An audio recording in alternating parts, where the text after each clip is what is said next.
J'ai 20 minutes pour répondre à une foultitude de questions. C'est un pari impossible, ça relève de la gageure, mais je vais essayer de faire de mon mieux pour répondre au moins à quelques questions. Et les quelques questions auxquelles je vais répondre sont au nombre de 5, qui consistent à se poser la question de savoir, quand on parle du Sahel, de quoi parle-t-on? C'est la première question à laquelle j'essaierai de répondre. Ensuite, se pose la question de savoir en quoi une réflexion prospective est pertinente aujourd'hui pour le Sahel. C'est une question qui mérite d'être posée parce que, comme l'a souligné tout à l'heure Mar, la région est confrontée à une série d'urgences et beaucoup sont enclins à penser qu'une réflexion prospective relève du luxe, car les urgences nous assaillent de toutes parts. Nous ne sommes pas de cet avis-là et nous allons essayer d'expliquer pourquoi une réflexion prospective est non seulement nécessaire, mais absolument indispensable si l'on veut éviter ce qui a été appelé la tyrannie des urgences.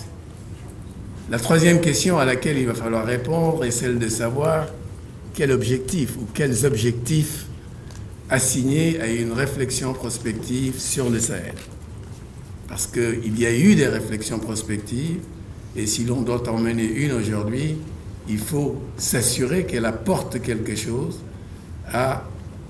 aux communautés sahéliennes. Ensuite, nous nous poserons la question de savoir quelles sont les thématiques d'entrée pour cette réflexion. Et enfin, l'on dira 2 mots de la méthodologie et du dispositif institutionnel qu'il convient de mettre en place pour que cet exercice soit non seulement rigoureux sur le plan scientifique, mais également prenne en considération les préoccupations d'ordre opérationnel qu'on ne saurait passer sous silence lorsqu'on parle d'une région qui est parmi les plus pauvres du monde et une région dont il faut changer le visage et son mode d'insertion dans le monde. Alors la première question de savoir qu'est-ce que c'est que le Sahel, j'ai dit dans mon rapport, en utilisant une image un peu osée, que c'est un peu la Belle au bois dormant, le Sahel, avec des frontières mouvantes, selon les critères que l'on applique pour délimiter cette région, avec un paysage institutionnel qui est singulièrement chargé. On a l'impression, lorsqu'on parle du Sahel, d'être devant un tableau impressionniste sur lequel chaque groupe humain, chaque catégorie d'acteurs viendrait apporter sa propre touche. Il n'y a pas une définition du Sahel. Le Sahel est pluriel. Il en existe plusieurs définitions. Et les frontières sont mouvantes en fonction de critères. Les critères de détermination du Sahel sont à la fois géoclimatiques, économiques et politiques. Géoclimatiques, ce sont peut-être les plus simples. Il s'agit d'une bande comprise entre les isoyettes 150-200 mm au nord et 600 mm au sud, et c'est une bande qui va de l'Atlantique à la mer Rouge, en quelque sorte. Et ces critères géoclimatiques ont été à la base de la création du SILS. Lorsque le SILS est créé en septembre 1973, ce qui unit les 6 pays membres du SILS à l'origine, c'est d'abord la vulnérabilité à l'aléa climatique. Ce sont des pays victimes de la sécheresse, victimes de l'aridité, et c'est ça le principal critère. Sur la base de ces critères, 3 autres pays rejoindront le groupe originel à partir de 1979-80. Et le SILS passera de 6 à 9, qui auront en commun la vulnérabilité aux aléas climatiques et l'insécurité alimentaire qui accompagne ces vulnérabilités aux aléas climatiques. Mais le Sahel n'est pas que cela. Le Sahel a été élargi en fonction de considérations d'ordre économique. On verra à partir des années 2000, le Sahel s'élargir vers le sud, et de 9 qu'ils étaient avant 2000, ils deviendront 13, puisqu'un certain nombre de pays côtiers, le Togo, le Bénin, la Guinée, la Côte d'Ivoire, se joindront au SILS, qui donc est passé de 6 en 1973 à 13 aujourd'hui en fonction de ces critères économiques. Mais il y a une autre batterie de critères qui est utilisée pour délimiter le Sahel, ce sont des critères politiques. Singulièrement depuis la crise du Mali en 2012, beaucoup sont d'avis que l'on ne peut comprendre le Sahel sans référence à ce qui s'est passé dans le Maghreb, et l'on cite en particulier les développements intervenus en Libye, en Algérie et au Maroc, qui ont eu une incidence certaine sur l'évolution du Sahel. On a donc, en fonction des critères que l'on adopte, une figure ou une carte du Sahel qui se forme ou qui se déforme. Et c'est cela qui m'a mené à dire que c'est un peu la Belle au bois dormant. Parce que ces cartes ne se superposent pas tout à fait. En plus de cette difficulté qu'il y a à délimiter le Sahel, il y a que depuis 1973, simplement pour prendre une date, un repère, 73 étant la création du SILS, le paysage est devenu particulièrement chargé. Il y a aujourd'hui un grand nombre d'organisations intergouvernementales qui interviennent dans la région.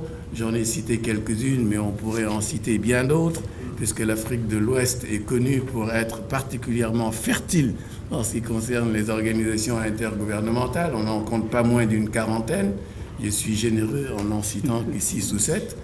Il y a également différentes représentations selon les acteurs, mais malgré cette diversité, malgré le caractère chargé du paysage institutionnel, on peut arriver à une conclusion, c'est que certains groupes d'acteurs ont des regards assez similaires. On peut opérer un certain nombre de regroupements. Je dirais qu'il y a les agences de coopération pour le développement et les agences qui ont des préoccupations orientées vers le développement, qui pensent de plus en plus à un espace sahélo-soudanien et qui donc sont partisans d'un élargissement des frontières du Sahel vers le sud. Et je crois que de ce point de vue-là, le Club du Sahel le SILS et le Club du Sahel ont joué un rôle précurseur. Le SILS, en passant de 6 en 1973 à 13 États membres aujourd'hui, par cet élargissement justement vers le sud. Et puis, il y a un autre groupe d'agences, beaucoup plus préoccupées par des considérations d'ordre sécuritaire, qui prônent pour un élargissement vers le nord et parlent donc d'un espace sahélo-saharien.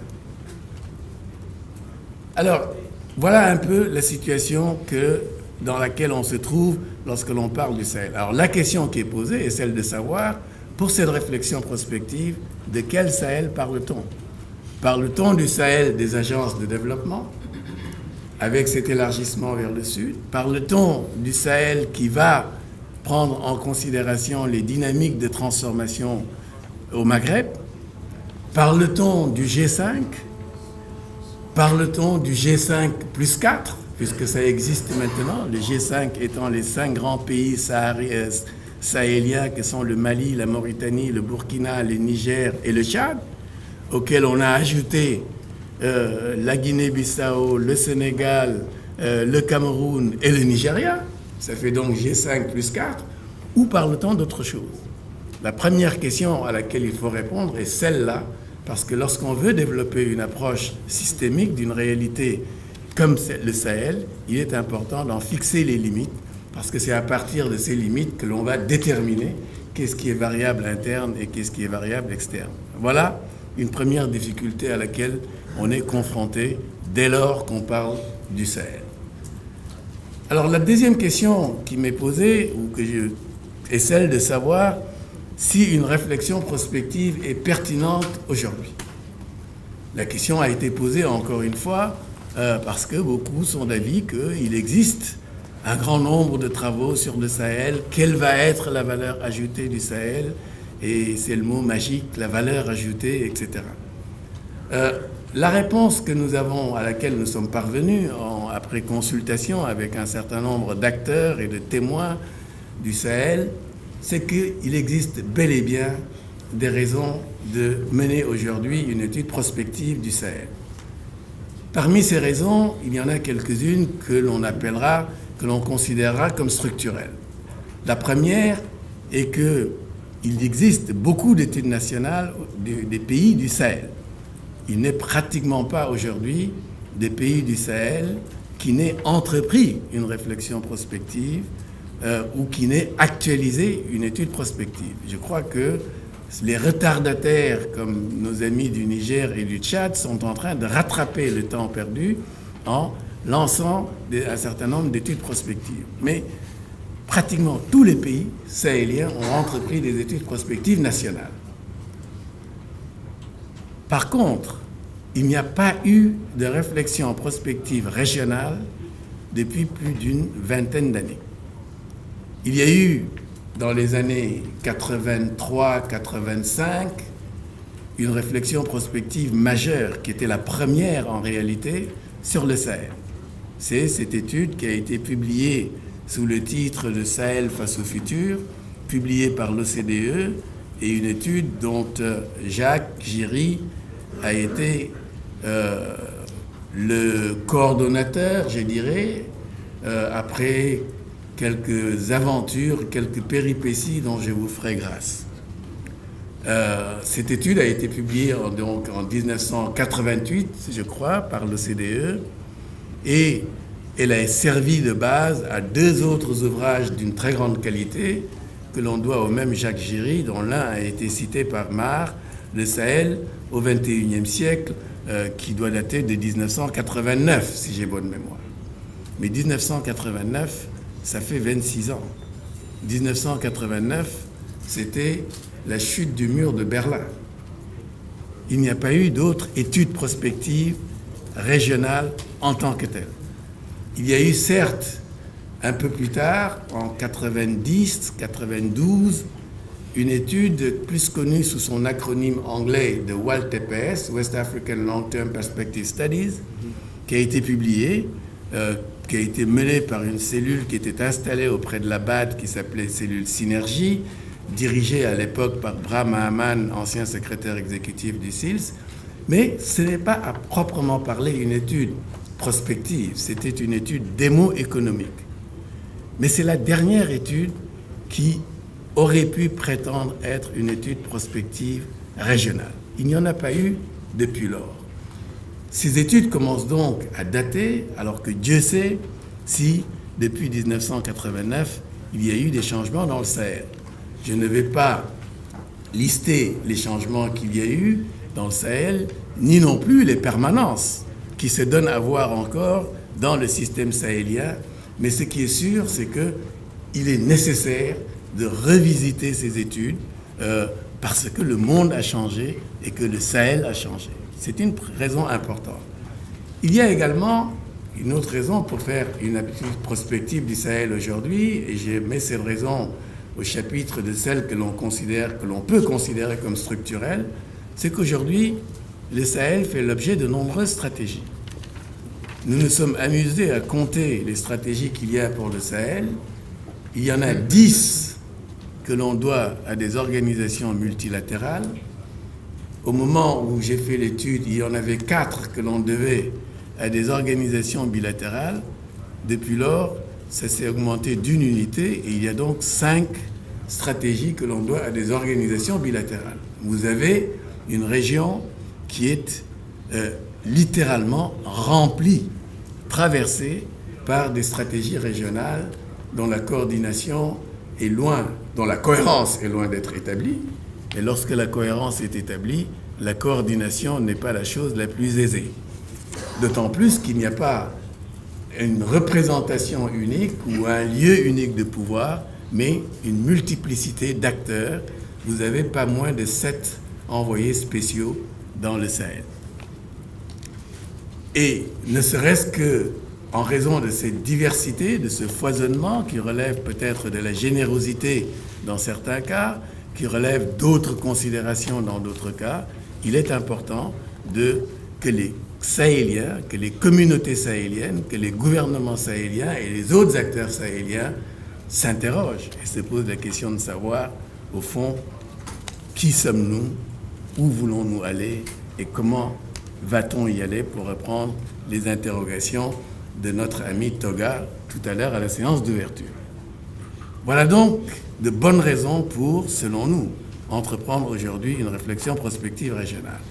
La seconde, l'autre série de raisons que l'on pourrait évoquer tient à ce que aujourd'hui une attention plus grande est portée aux questions de vulnérabilité, les problèmes de résilience. Le terme connaît une très belle fortune médiatique, et s'il y a une région où les questions de résilience se posent, c'est bien cette région qui est aujourd'hui le lieu géométrique de concentration d'un certain nombre de problèmes qui ont été évoqués par Marguerite tout à l'heure.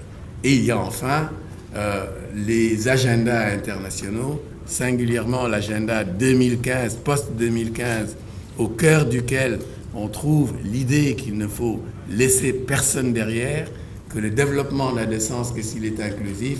Or, la question de la participation du Sahel à un nouvel ordre, j'allais dire un nouvel ordre mondial, et une nouvelle gouvernance, à un nouveau modèle de développement, se pose avec acuité en raison d'un certain nombre de considérations d'ordre démographique, économique, politique, etc., que j'évoquerai brièvement tout à l'heure. Et surtout, il y a un agenda 2063 qui a été adopté par les chefs d'État africains, et on ne peut pas ne pas se poser la question de savoir cette région qui occupe une grande part de l'Afrique, cette transversale africaine qui va de l'Atlantique à la mer Rouge, quelle va être sa contribution à cet agenda 2063 dont on attend une transformation structurelle des économies et des sociétés sahéliennes. Notre réponse donc à cette question est que oui, il est pertinent de faire de mener aujourd'hui une réflexion prospective sur le Sahel. Mais alors, si la réflexion prospective sur le Sahel est pertinente, quels vont être les objectifs, quels objectifs assignés à cette réflexion prospective? Nous en voyons trois. La première consiste à explorer les champs des avenirs possibles. Quand on parle de réflexion prospective, on parle de trois choses. D'abord, voir loin. Le Sahel, au Sahel comme ailleurs, le présent est un descendant du passé. Et l'on ne comprend pas, on ne comprendra pas le Sahel si l'on ignore une histoire qui quelquefois a ses racines dans des temps très éloignés. Les systèmes socioculturels sahéliens ne datent pas d'aujourd'hui. Ils ont une certaine épaisseur historique et il est important de prendre en considération cette épaisseur historique. Donc voir loin en arrière, mais aussi voir loin devant soi. C'est la première exigence d'une réflexion prospective. Il ne s'agit pas d'une projection, il ne s'agit certainement pas d'une prévision. Une réflexion prospective est autre chose. Elle doit prendre en considération le temps long, la rétrospective, mais aussi le temps long à venir. La deuxième chose, c'est qu'il faut voir large lorsqu'on parle de réflexion prospective. Le Sahel est un espace de transition, ça a été rappelé, entre un Sahara et une zone soudanienne, et on ne peut pas comprendre le Sahel si l'on oublie le fait qu'il est plongé dans un environnement plus large et qu'il y a des dynamiques qu'il faut prendre en considération qui vont du Sahara à la zone soudanienne, etc. Replacer le contexte dans un environnement plus large est une exigence méthodologique pour qui se soucie de réflexion prospective. Et puis, il s'agit d'analyser en profondeur. Lorsqu'on parle du Sahel, certaines images apparaissent. La faim, la misère, la migration, les guerres, etc. Mais cela, c'est un peu l'écume des flots. C'est la superficie. Mais on ne peut pas se contenter de l'écume des flots lorsque l'on fait une analyse prospective. Il faut comprendre quelle est la dynamique qui donne naissance aux vagues. Les flots et leur écume ne sont que la partie visible d'un mouvement plus profond qui est celui qui donne naissance aux vagues. Et c'est cela, analyser en profondeur, aller au-delà de l'écume des flots. Voilà un des premiers objectifs qu'il faut assigner à une réflexion prospective. Le second, c'est que il faut arriver à ce que se forge une vision commune, il faut arriver à ce que se forge un désir commun d'avenir. Ce qui constitue une nation, c'est une volonté commune d'une vie en commun. Ce n'est pas moi qui suis l'auteur de la formule, c'est Renan. Mais je crois qu'on peut l'élargir à l'espace sahélien et dire que le Sahel existera le jour où les Sahéliens, qu'il s'agisse des communautés de base, qu'il s'agisse des gouvernements, qu'il s'agisse des organisations de la société civile, se diront que l'avenir est au fond à leur portée et que la bataille peut être gagnée. Aider à ce que se forge une vision commune est importante, mais cela veut dire une lecture commune du présent, sans doute une lecture commune du passé et une lecture commune des défis qu'il faut relever pour forger un avenir que l'on souhaite commun. Mais une vision commune et un avenir commun, c'est aussi, et cela est particulièrement vrai pour les gouvernements, avoir une certaine éthique du futur, se poser à tout moment la question de l'impact des décisions que l'on prend actuellement sur le futur. Il se trouve que ce n'est pas la chose la plus facile au monde. Lorsque l'on est tenaillé par les urgences, comme le sont souvent les gouvernements, ils ont tendance, dans ces cas-là, à privilégier les prochaines élections là où ils devraient privilégier les prochaines générations. Mais c'est toute la différence entre un homme politique et un homme d'État.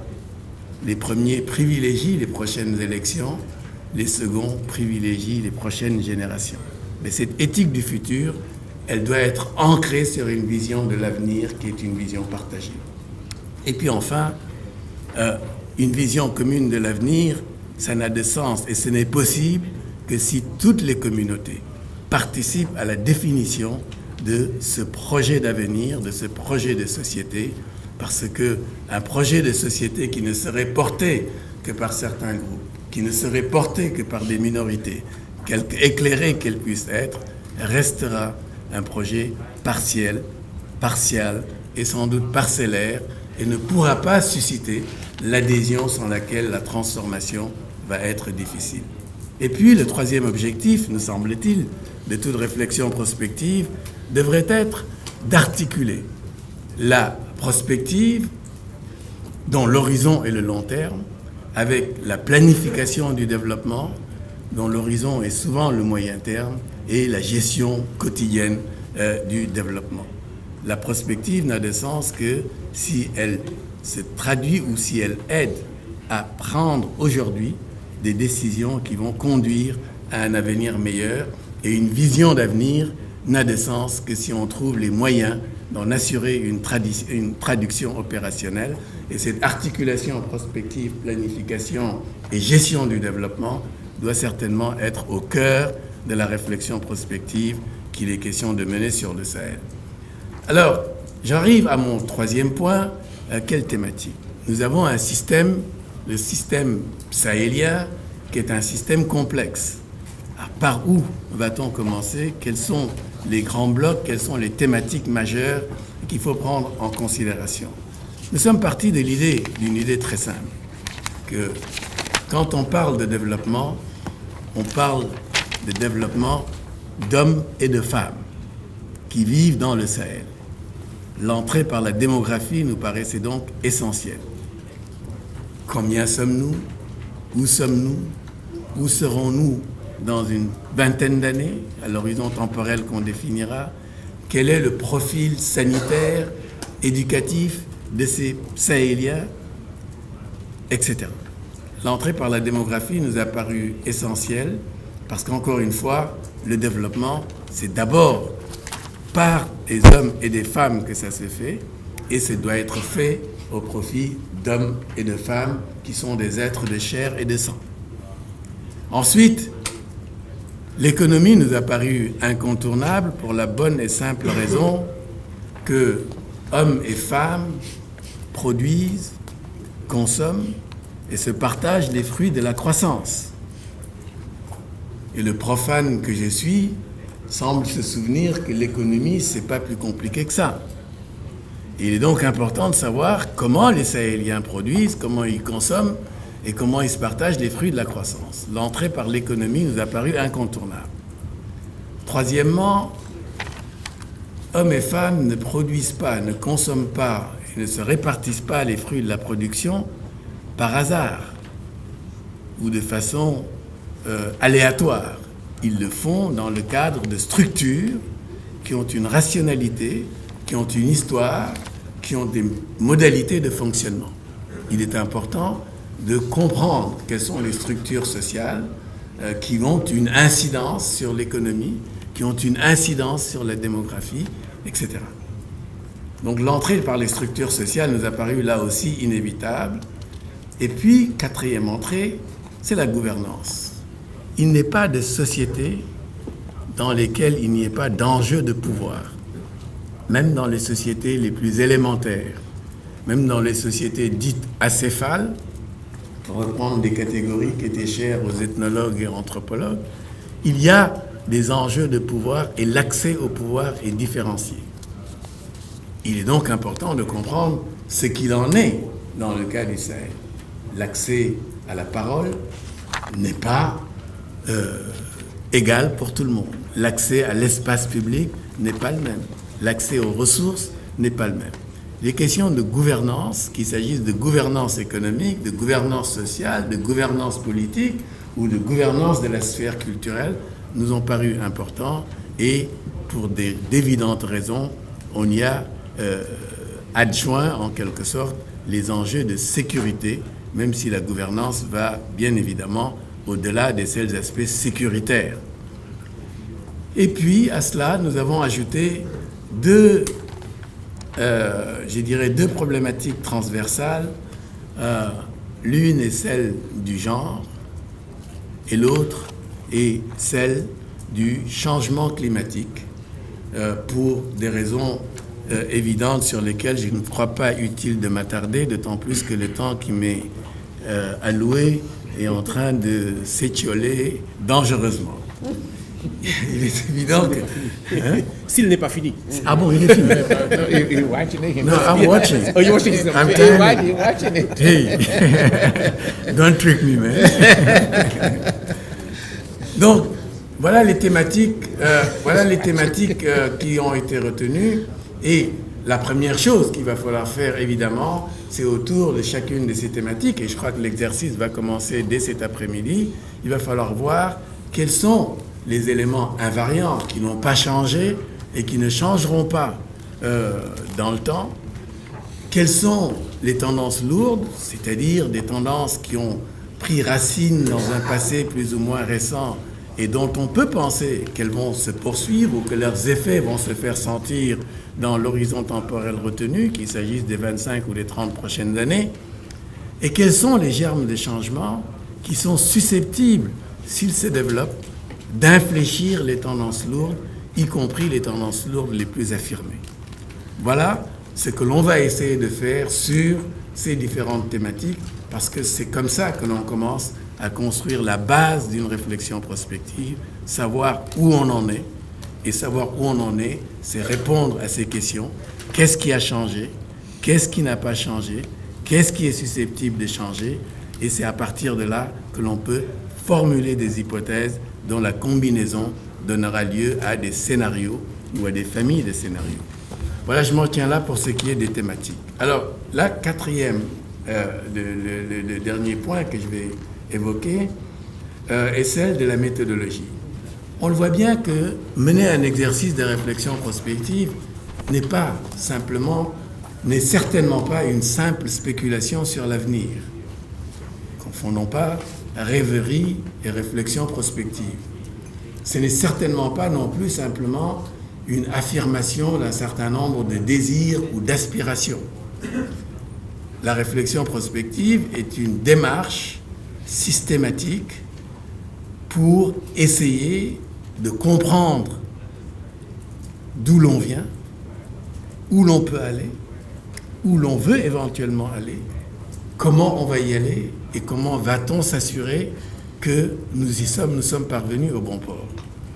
Mais il est évident que répondre à ces questions est devenu de plus en plus difficile parce que les facteurs qui entrent dans la construction d'un système sont de plus en plus nombreux et l'enchevêtrement de ces facteurs est de plus en plus complexe. Le Sahel, le visage du Sahel aujourd'hui est façonné certes par les Sahéliens, par ce qu'ils font et par ce qu'ils ne font pas, mais il est façonné aussi par un certain nombre d'acteurs externes. Et ce système, il est pluridimensionnel. Il a une dimension économique, il a une dimension sociale, il a une dimension politique, il a une dimension environnementale, il a une dimension culturelle et il a une dimension technologique, pour ne citer que quelques-unes de ces dimensions-là. D'où l'importance qu'il y a à se doter d'une méthode qui permette d'analyser avec une certaine rigueur un système dont les composantes sont nombreuses et dont l'interaction entre les composantes est particulièrement complexe. Et pour cela, il nous semble important d'avoir un solide socle conceptuel, d'avoir un solide socle méthodologique et aussi un mécanisme qui permette de mener à bien l'exercice.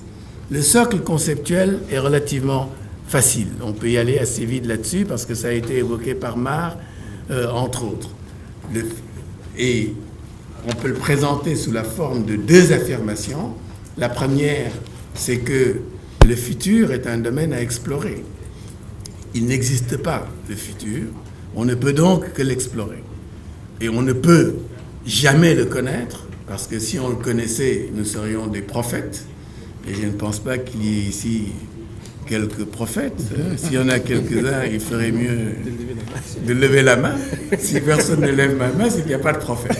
Donc, puisqu'on ne connaît pas le futur, on ne peut pas le connaître. Par contre, on peut connaître les mécanismes qui vont produire le futur.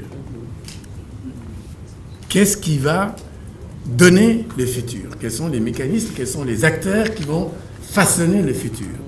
Et donc, cette exploration est une des composantes essentielles de la réflexion prospective. Le second, c'est que la meilleure façon d'explorer le futur ou de le faire naître, c'est de commencer à le construire. Le futur est surtout un domaine à construire. Et de ce point de vue-là, la réflexion prospective n'est pas un luxe réservé à quelques chercheurs brillants qui seraient dégagés des contingences de la gestion du quotidien et des aspérités du terrain politique ou économique.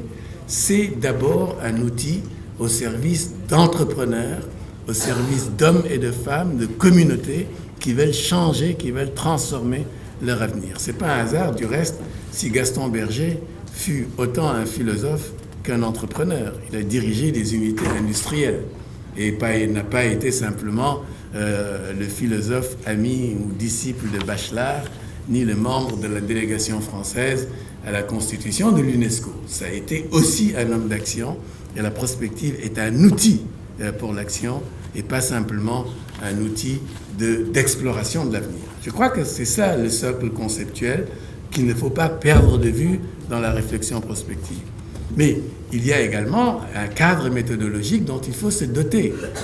Celui que nous préconisons consiste en 3 étapes analytiques. La première étape analytique est celle que, de façon spontanée ou intuitive, nous faisons tous. C'est essayer de comprendre qui nous sommes et donc d'où nous venons. Ce n'est pas la question la plus facile au monde.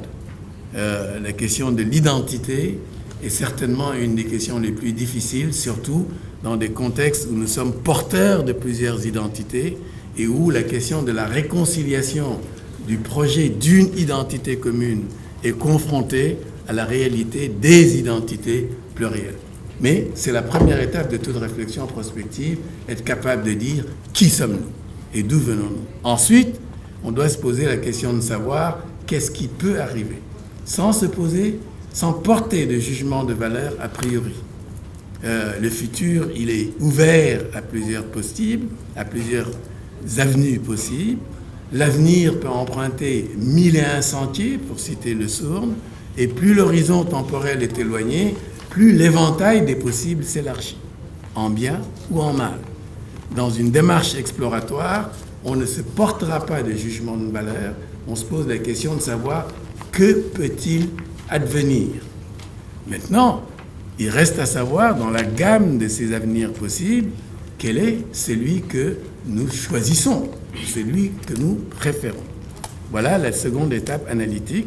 Et la troisième étape analytique consistera à identifier les voies et moyens de faire sauter les verrous qui sont susceptibles de nous empêcher d'arriver au bon port que nous nous sommes définis. C'est la question des stratégies qui constituera la troisième étape analytique. C'est donc une démarche assez conventionnelle que nous préconisons, mais une démarche qui s'est avérée féconde dans bien des environnements, et il n'y a pas de raison qu'il n'en soit pas ainsi dans le contexte sahélien. Et pour mener à bien cette réflexion, il faut mettre en place un dispositif institutionnel, une équipe qui travaille sur la question. Et ce que nous proposons est relativement simple. Nous avons besoin d'avoir une équipe technique, une équipe d'experts qui va dérouler en quelque sorte ce cadre méthodologique et faire passer à travers ces trois étapes analytiques. Cette équipe va constituer ou devrait constituer la cheville ouvrière de l'exercice et au quotidien animer un processus de réflexion prospective. Il est certain que cette équipe, quelle que soit sa composition, et il est important que dans sa composition, elle reflète la complexité du système en question, du système sahélien en question et des thématiques que nous avons considérées, que cette équipe donc comporte un économiste, une démographe, une politiste, etc., etc., que cette équipe puisse s'appuyer sur des groupes de travail, parce que nous parlons d'une région vaste sur laquelle les données sont nombreuses, même si elles sont d'inégale qualité, puisse donc s'appuyer sur des groupes de travail et fasse appel éventuellement à des consultants. Cette équipe, encore une fois, doit jouer le rôle de cheville ouvrière et l'expertise doit être le principal critère de recrutement de cette équipe technique. Mais j'ajoute immédiatement que l'expertise, elle existe pas seulement dans le secteur public, pas seulement dans les organisations de la société civile, pas seulement dans le secteur privé, mais partout. Et il faut donc veiller à ce que, tant au niveau du noyau dur de l'équipe, que des groupes de travail, que des consultants, il soit fait appel à ces expertises multiples, quel que soit le secteur où on les trouve. Mais la réflexion prospective n'étant pas simplement, encore une fois, exploration de l'avenir, mais aussi construction de l'avenir, il est important que d'autres acteurs puissent avoir leur mot à dire dans l'élaboration de ces perspectives de long terme, dans l'exploration de l'avenir et dans l'opérationnalisation de la vision qui en sortira. Et c'est pour cela que nous proposons une équipe qualifiée peut-être improprement de politique, mais une autre instance qui serait une instance en quelque sorte de facilitation pour le travail de l'équipe technique, de validation à certains moments du travail qui sortira de l'équipe technique, de dialogue sur des questions qui pourront s'avérer particulièrement difficiles, etc. Et il nous semble que c'est de la bonne interaction entre les deux équipes, techniques et politiques, que naîtra le produit de qualité que nous souhaitons. Monsieur le Président, j'espère avoir fait mentir la réputation imméritée que vous m'avez faite.